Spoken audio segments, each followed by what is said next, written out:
What was it like getting the call to be in Jools Holland's band? It was a very surreal experience, actually, I must admit.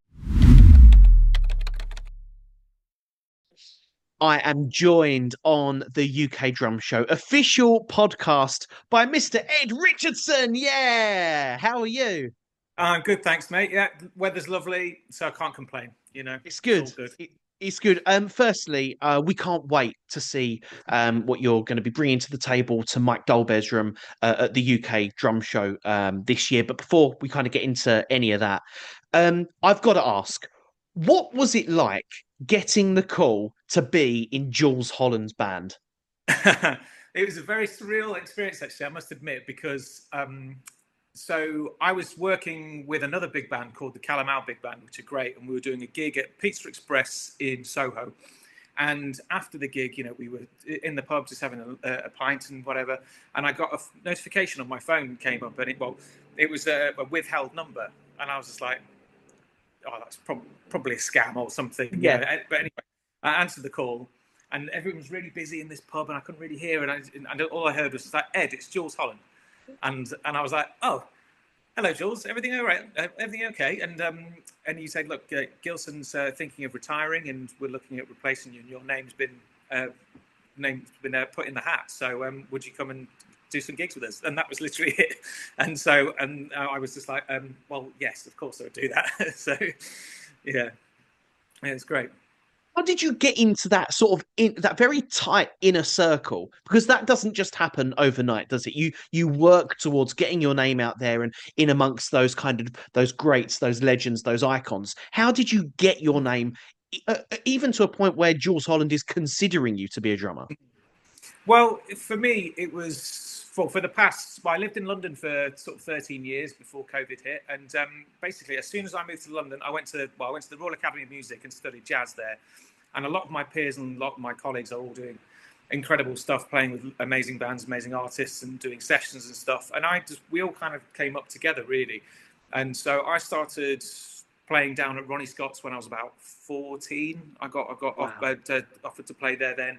And Pete Long, who runs that band, he also was a member of Jules's band back in the day, like I think maybe like early 2000s or something. So I was kind of playing with these guys that were doing those kind of gigs already went Okay. from the age of about 14, and I just basically kind of concentrated on making sure that I was, even though I was a lot younger than these guys, like still turning up with like the right amount of musical maturity and sort of, I Yes. suppose, personal maturity, and just make sure that everything's been taken care of, really. And so it was mainly just gigging around town, and like the odd thing would come in.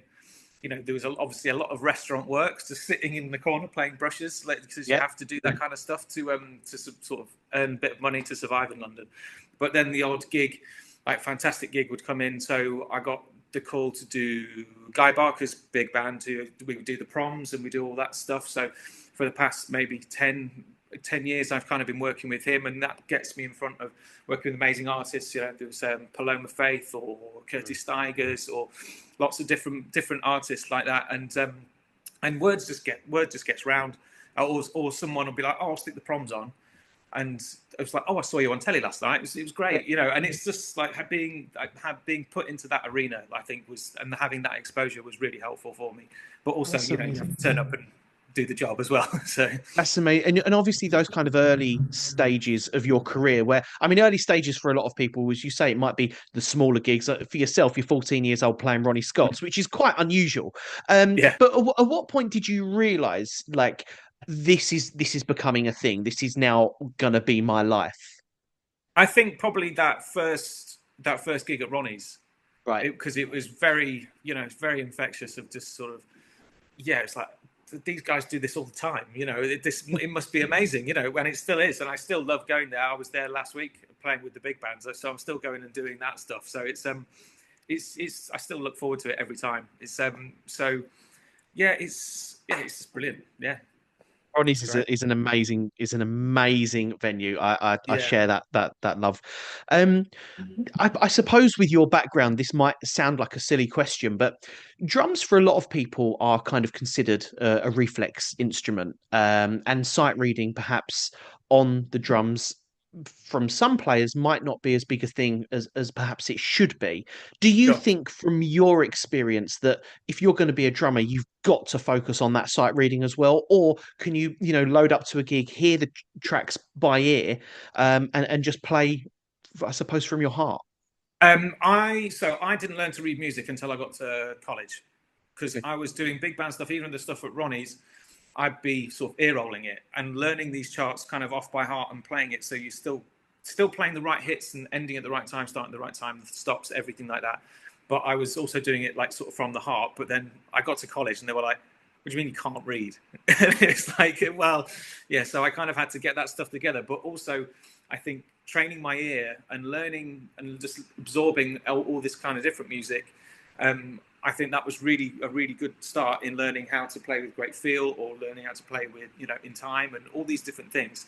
Because Mm, I feel that's much harder to learn and replicate than it is to learn how to read. Because if I can learn how to read, then anybody can. Because I found it very hard at the start, but really? I've managed it now and it's fine. So it's yeah, that's something that I feel like you can learn. Whereas the other stuff, the listening parts and all that stuff, I feel is, for me anyway, more important.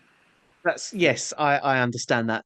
You've got this like even before I met you, I watched the last Hootenanny, Mm. where I saw you on stage and obviously realised either that Jools' previous drummer had either gone into a time machine or he'd been replaced. So, but from your perspective, that was obviously probably quite a mad moment to be involved within such a something that's become an institution within this Yeah. country's New Year's Eve. Mm. Was there anything particularly kind of spinal tap about that experience for you? Um, well, it was surreal. I'd definitely say it was surreal, just because I'd grown up watching Gilson play on that show Yes. and on all the later and all those shows, and so it was very surreal for me to see my kit there where Gil's kit should have been, and it was just Yes. sort of like, this is mad. How did this all happen? And it happened so quickly as well because, well, when I got that call from Jules, basically I was going on holiday the next day with me and my partner were going away, and so they sent me all the stuff and I had to learn it while I was away. I was hoping for a nice, relaxed sort of holiday, but it was like, no, I've got to learn all this stuff because for that there's no drum charts because Gil didn't read. So I got hold of Oh, trumpet parts for that. And so yeah, learning stuff for the Hootenanny and stuff while I was on holiday, and then as soon as I basically got off the plane, it's like bam, right off on tour now, and it was yeah, it happened all so quickly, and then suddenly I was doing the first gig with Jules, and had a first, and then so first gig with Jules, and then on day two he offered me the job, which was amazing. So but then yeah, arriving at Hootenanny and just being like seeing my kit and there's the big clock, the big famous clock and yes. all the hubbub and everything running around. But yeah, there was nothing particularly spinal tap happened. I mean, I'm still here, so I didn't fall to that curse. But yeah, it was just a very surreal but amazing day.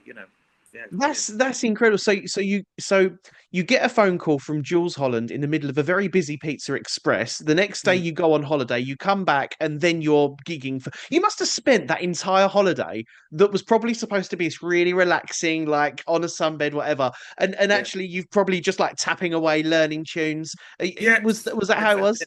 Yeah, just headphones in, like, and scribbling out charts. Like, I had to go to the Yeah. shop to buy myself some like pen and paper to write out some like forms and charts and stuff like that. But yeah, it was. I still had a nice time on holiday, So while my Yeah. partner was sunbathing, I was just like, right, okay, it could be worse. Yeah, 7868. yeah, exactly. Yeah, yeah. You've got this amazing energy. Are you going to be bringing this to the UK Drum Show when you're in Mike's room in October at the ACC Liverpool? Will you be bringing this charm, this charisma with you, or when it comes to drums, is it focus, focus, focus? It's a bit of both, really. I think because I think drums is such a broad subject, isn't it? You could talk about anything, and I think what I'm going to do is I approach it like I approach any other gig, which is with always 100% and just with enthusiasm, and hopefully people will get something out of it as well, and rather than just watching me play some big band tunes. But I'm sure we'll have some good chats and some good questions, and yeah, I'm looking forward to it. Do you feel that there's more pressure on a gig that focuses solely on you as a player and as a musician rather than being in one of the biggest big bands on the planet. So yes, because that room is full of drummers. Whereas the Jools gig is, there might be a couple there, but it's just like everyone's going to be sort of chin scratching. Yes, sort of, yeah. But I'm sure it'll be great fun. No, I'm looking forward to it. Yeah. That's amazing. If you're not going to get the opportunity to answer everybody's question, there's going to be a lot of eyes on you, and everyone's focus is going to be on you during your session at the UK Drum Show. Would you be able to give a piece of advice to an aspiring drummer who's maybe caught you on the telly, or is maybe learning of your stuff now, or is a long time Ed Richardson fan, or just a drummer in general looking to climb the ladder to success? What would your sort of golden ticket piece of advice be? My goal, well, there's quite a few, but on the base level is turn up on time, have good gear, iron your shirt, and just make sure that you're answering your phone and answering all the texts, because you don't know where all these things come from. Because if I hadn't have answered that withheld number, I might not have been in Jules's band. So it's just take every opportunity, no matter how big or small, and because you never know what might come from that. Because that's how I climb the ladder, as it were. So it's amazing. Ed, thank you so much for coming on the UK Drum Show official podcast. It's been an absolute pleasure to have you. Congratulations again on the gig with Jools. Can you hear my neighbour drilling? Couldn't have timed it even any more perfect. Perfect. Tell your neighbour to shut up. We're doing something. But thank you so much. This is the most Spinal Tap one for you. This is the moment, isn't it? Yeah. Will live in your head forever. No, thank you, mate, for coming on. We really appreciate it. Can't wait to see your performance at the ACC Liverpool between the 18th and 19th of October. But until then, I'll see you in October, and I'll also, try and give you a beer so you can get me tickets to the Hootenanny. So, yeah, I accept bribes. Yeah. Very good. All right, man. See you later. Thank you. Cheers. Thank you, Ollie.